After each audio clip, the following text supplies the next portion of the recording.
আজ শুক্রবার ভারতীয় জনতা পার্টি কাঁথি সাংগঠনিক জেলার পটাশপুর বিধানসভার পটাশপুর ১ নম্বর মণ্ডলের গোকুলপুর অঞ্চলের শিয়ালদা বাজারে কাঁথি লোকসভা কেন্দ্রের ভারতীয় জনতা পার্টির মনোনীত প্রার্থী সৌমেন্দু অধিকারীর সমর্থনে একটি পথসভা অনুষ্ঠিত হয়।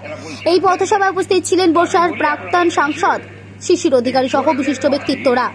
এদিন ১৫টি পরিবার তৃণমূল ছেড়ে বিজেপিতে যোগদান করেন। শিশির অধিকারী তাদের হাতে দলীয় পতাকা তুলে দেন। শত্রুঘ্ন দেবনাথ এবং মহেশপুর বুথ থেকে শ্যামাপ্রদ পাল তিনিও উপস্থিত আছেন। ভারত মাতা কি। বের করে নাও। এখন পর্যন্ত ভাইপোর সম্পত্তি বিক্রি করে সূর্যের কান খুলে এইসব ছবি এঁকেছে যারা, কি কি চোর সব আছে এরা বলছে আমি জানি না। তা আমি বলি আপনাদের কাছে, এই চোরদের পার্টি তার যিনি ভাইপো নেত্রী মাত্র ৩৪০ কোটি টাকা, ৩40 কোটি টাকা সরকারের কাছে চলে গেছে।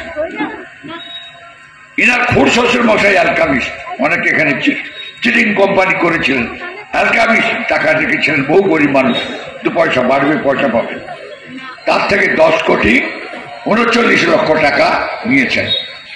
এখনো 1750 পাতা দিল্লিতে যা লিখেছিলেন ভাইপো, তার ইতিহাস বাকি আছে।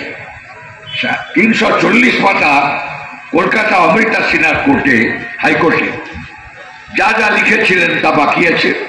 তা আমি বলি বাবু যে 1750 পাতা লিখেছিলেন, এগুলা কি? এগুলো আপনার কি লিখেছিলেন আপনি?